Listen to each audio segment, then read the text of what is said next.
High नमस्ते साथीहरू, स्वागत छ तपाईहरुलाई। यो भिडियोलाई तपाईले हामी साथी युट्युब च्यानल अनि हामी साथी टेक फेसबुक पेजमा पनि हेर्न सक्नुहुनेछ। मैले विशेष गरेर भिडियो एडिटिङ सम्बन्धी ट्युटोरियल्सहरू बनाउने गरेको कारणले गर्दाखेरि तपाईहरुले चाहिँ कम्प्युटर बिनै मोबाइलबाट भिडियो कसरी एडिटिङ गर्ने भन्ने टिप्सहरू सिकाउँदै छु। त्यही मध्येमा मैले चाहिँ आज 3वटा टिप्स एकदमै भिडियो एडिटिङमा उपयोगी हुने 3वटा टिप्स सिकाउँदै छु। आउनुहोस् सुरु गरौँ आजको भिडियो। टिप्स नम्बर 1 चाहिँ मैले तपाईहरुलाई चाहिँ भिडियोको बोर्डरलाई चाहिँ कलर कसरी बनाउने, कलरफुल कसरी बनाउने भनेर सिकाउँदै छु। मिडियामा जानुस् अनि ब्याकग्राउन्ड कलर चुज गर्नु, त्यसमा चाहिँ ब्ल्याक कलर चुज गर्नु अनि थोरै यसलाई चाहिँ आफ्नो आवश्यकता अनुसार तपाईले राख्न सक्नुहुन्छ। अनि यो ब्याकग्राउन्ड कलरलाई अनि यो क्याप्चर एन्ड सेभ गरेर राख्नु।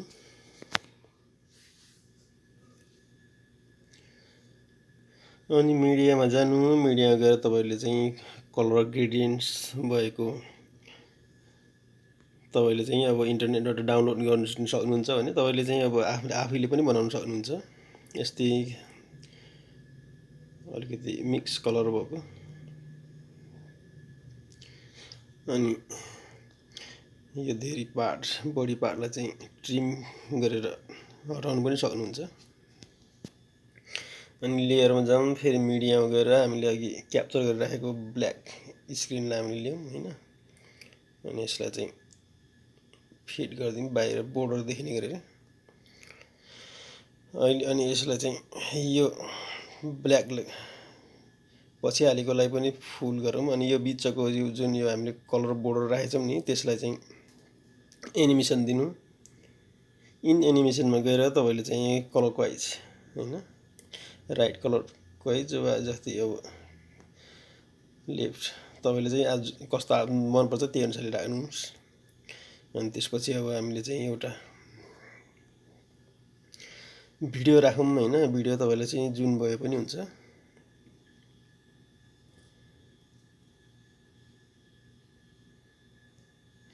अनि यो भिडियोलाई चाहिँ थोरै ठुलो बनाऊँ र चारैतिरको अलिकति उस देखिने गरेर बोर्डर लाइन देखिने गरेर राखौँ हैन। अनि लुक चाहिँ एकदम राम्रो देखिन्छ। यस्तै एकदम राम्रो देखिन्छ नि त हैन। तपाईको भिडियोलाई चाहिँ कलरफुल बोर्डर लाइन कसरी दिने भन्ने यो चाहिँ एउटा टिप्स भयो। यसलाई चाहिँ बन्द गरौँ अनि यसलाई ब्याक गरौँ। ब्याक गरेर फेरि प्लस आइकनमा क्लिक गरेर 16:9 रेसियो लिउँ। अनि त्यसपछि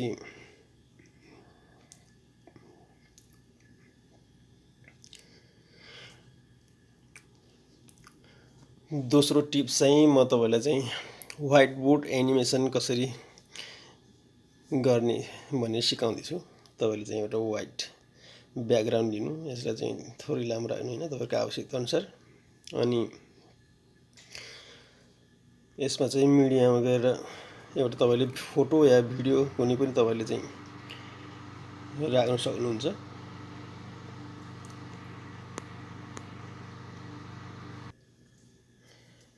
तपाईले यसमा चाहिँ फोटो या भिडियो कुनै पनि राख्न सक्नुहुन्छ।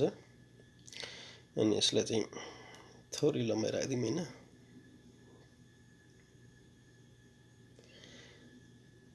अनि यसलाई चाहिँ तपाईले चाहिँ थोरै ठुलो गर्दिउँ। तपाईहरु चाहिँ यो इन एनिमेसनमा जानु। इन एनिमेसनमा गएर तल मुनि चाहिँ वाइप डाउन राख्नु हैन। यसको चाहिँ एनिमेसन चाहिँ अनि वाइप गरेर यसको चाहिँ स्पिडलाई चाहिँ अलि स्लो गर्नु है। यतिकै स्लो गर्दा पनि हुन्छ। अनि मिडिया लेयरमा गएर मिडियामा गएर तपाईले चाहिँ एउटा यस्तो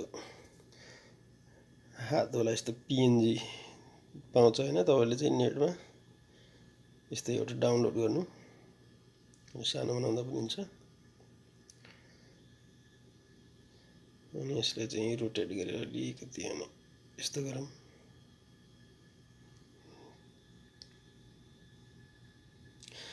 अनि यसो गरिसकेपछि तपाईले चाहिँ यो लेफ्ट साइडमा की अप्सन छ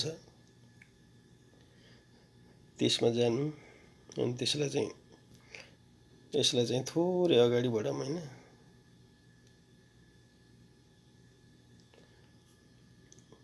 अनि यसलाई चाहिँ राइटमा लिएर जाऊँ, अनि थोरै अगाडि बढाऊँ, धेरै भयो। अनि यसलाई चाहिँ मुनि लिएर लेफ्टमा लिएर आऊँ, अनि थोरै अगाडि बढाऊँ, अनि राइटमा लैजाऊँ, थोरै धेरै भयो, थोरै बढाऊँ, अनि यसलाई पनि जाऊँ। फेरि हामीले चाहिँ लेफ्टमा ल्याऊँ, अनि थोरै बढाऊँ, अनि फेरि सेम हो, प्रोसेस सेम हो। तल ल्याऊँ, अनि फेरि लेफ्टमा ल्याऊँ, थोरै तल गरेर यसलाई चाहिँ राइटमा लैजाऊँ,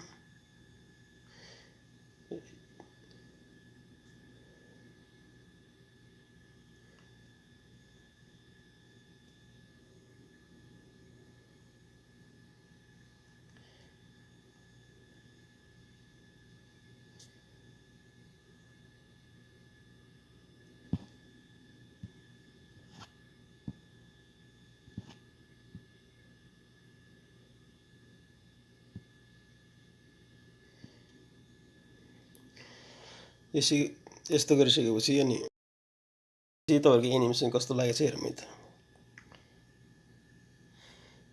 यसरी हैन, तपाईँले चाहिँ पेनले कोरेर बनाएको जस्तो देखिन्छ नि त हैन। यसलाई चाहिँ वाइट एनिमेसन हुन्छ। तपाईँले चाहिँ भिडियो एडिटिङमा चाहिँ एकदमै काम लाग्छ यो ट्रिक सिक्यो भने।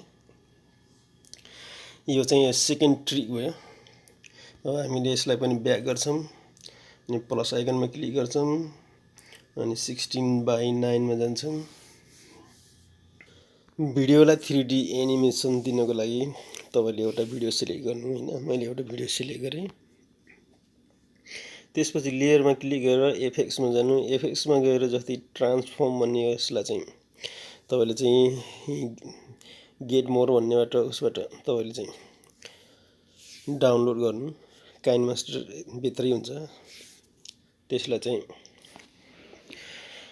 पर्सपेक्टिभ 1 लाई नै चुज गर्नु, अनि यसलाई चाहिँ फुल राख्नु हैन।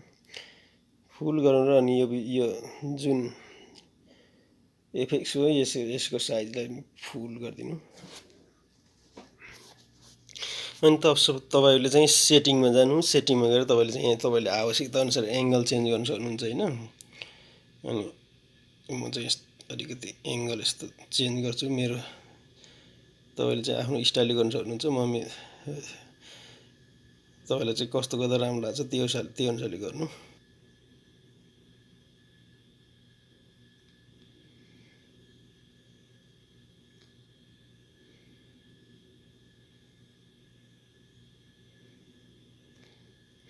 अनि यो मुनि ब्याकग्राउन्ड छ। ब्याकग्राउन्डलाई पनि तपाईले चेन्ज आफ्नो इच्छा अनुसार चेन्ज गर्न सक्नुहुन्छ। अनि मिक्स ओरिजिनल भन्ने छ नि, यो 0 यसलाई चाहिँ फुल गरेर 1 मा लैजानु। अनि यसलाई चाहिँ अनि लेयरमै क्लिक गर्नु, अनि यो प्यान एन्ड जुम छ नि त्यसमा जानु। जुममा गएर अनि जस्तै यो मुनिपट्टिकोमा जानु। तपाईले चाहिँ